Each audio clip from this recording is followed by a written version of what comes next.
Welcome back. You're watching Overdrive. Now, India has been more than ready for a light, more powerful and more feature-rich Africa Twin, which has launched finally in the country earlier this week. Now, at the sidelines of the launch, Rohit also got a chance to catch up with this year's Dakar Rally winner, Ricky Brabec, who now holds the distinction of being the first American to win at Dakar Rally and also bring Honda its first victory that has eluded the team for 31 years. So here it is, the new CRF1000L Africa Twin Adventure Sport. Now, as you are aware, there are two variants of this bike. There is the base variant and the Adventure Sport, and within the Adventure Sport there is the one with the regular suspension and one with the electronic suspension, and that is the one that has come to India. It evolves the design of the CRF1000, makes it a little more aggressive.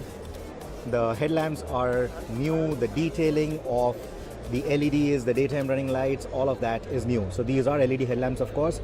And what you see here, right below, this is the cornering light function, something that the touring community will definitely appreciate a lot.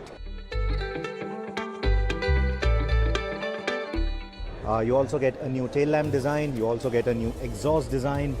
And if you look closely, via spoke wheels, you'll see the spokes laced to the outside.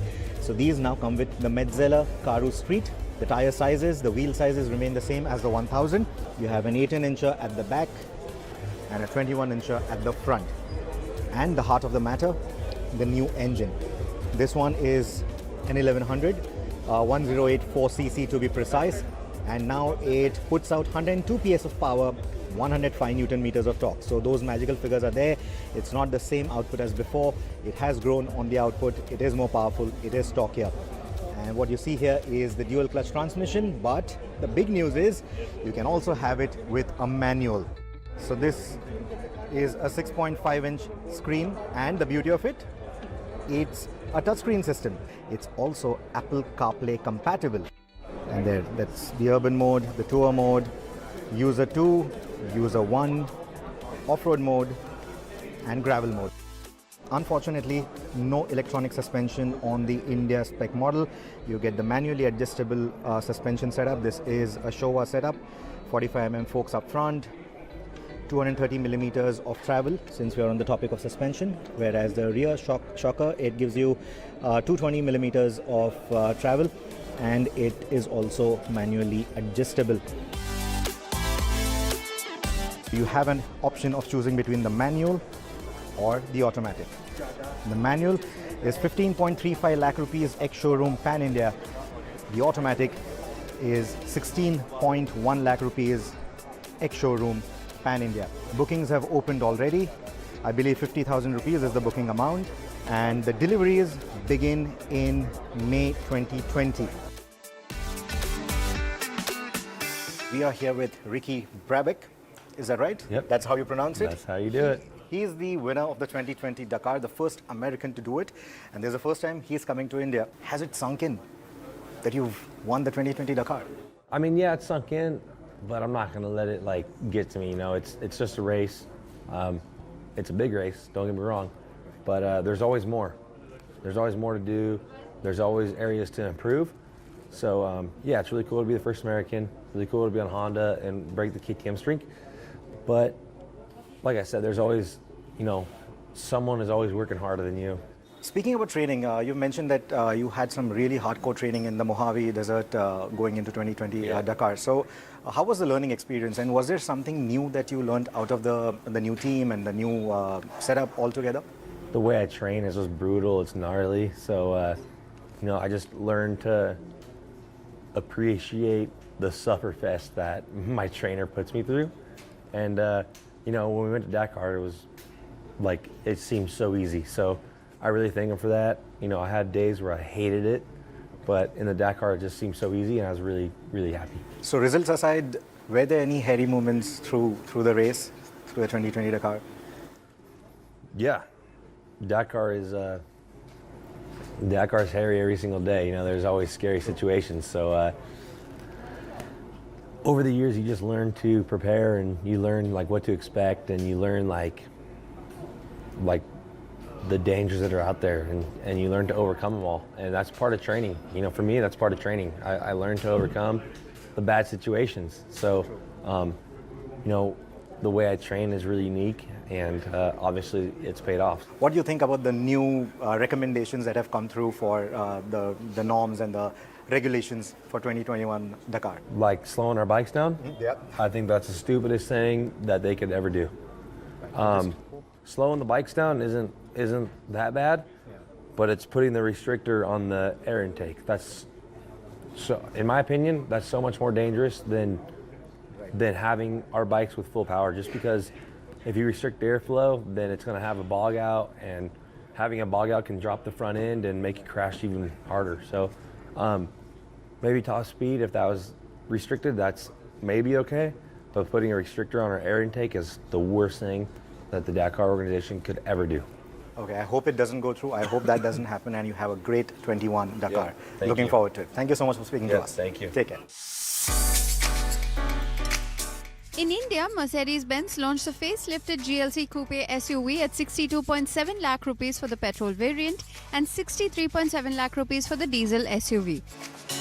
Both versions can be had with the 2-year unlimited kilometer Star Ease maintenance packages. The GLC 300 petrol is powered by a 2-litre inline 4-cylinder M264 motor, and in its more powerful state of tune now, it makes 258 PS of max power and 370 Nm of max torque. This gets the coupe SUV from 0 to 100 km per hour in 6.3 seconds and clocks a 240 km per hour top speed. The GLC 300D does this run in 6.6 seconds and can reach 233 km per hour. This version is powered by the OM654 2-litre inline 4-cylinder diesel that makes 245 PS of max power and 500 Nm of torque. Both options come paired with a new 9G-tronic 9-speed automatic torque converter. The 2020 GLC Coupe now houses the MBUX infotainment system, which uses AI-based voice commands, and the Mercedes Me suite of connected car features.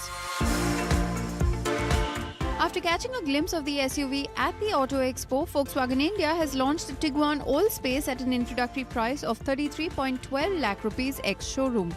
The Tiguan All-Space gets a 2-litre petrol engine with a power output of 190 PS and 320 Nm of torque, paired with a 7-speed DCT and all-wheel drive. The Tiguan All-Space boasts of 1274 litres of boot space and gets a standard panoramic sunroof. It also debuts a digital instrument cluster, along with which the car gets electrically adjustable driver seat with memory function, ambient lighting, chrome interior package and a cooled glove box. The All-Space now competes with the Honda CR-V and the Skoda Kodiaq. In other news, Mercedes-Benz has revealed its 5th generation E-Class range, including the sedan and the all-terrain estate. The W213 E-Class has almost been cosmetically revamped in its midlife update and now sports an all-new steering wheel, 10.25-inch displays on the dashboard, and a host of driver assist systems also make their way to enhance safety. Electrification has led to the first 4-cylinder petrol engine getting a 48-volt on-board electrical system with the integrated starter generator that offers 20 PS more power and an additional 180 Nm of torque. The new E-Class will be offered with a 2-litre petrol and diesel engine options, along with a 3-litre 6-cylinder petrol and diesel engines. We expect Mercedes-Benz to launch the E-Class in India by the end of this year. On the same day as the E-Class unveiled, the 4th generation Audi A3 Sportback also made its global debut. The A3 now gets subtle sporty design cues, and on the inside it gets a new shifter, carbon or aluminium inlays, black instrument panel and seat upholstery made of PET bottles for the first time. The car will be available with a 1.5-litre TFSI engine and a 2-litre TDI engine that puts out 116 PS of power or 150 PS of power. The initial phase of cars will have a front-wheel drive, and there will be a choice of 6-speed manual transmission or the quick-shifting 7-speed S-Tronic. Audi plans to explore further with the engine options and include an electric drivetrain with quattro.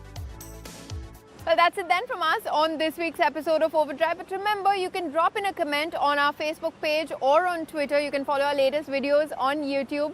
Subscribe if you haven't already, and you can follow our latest updates on Instagram as well. Until we see you next week, please travel safe.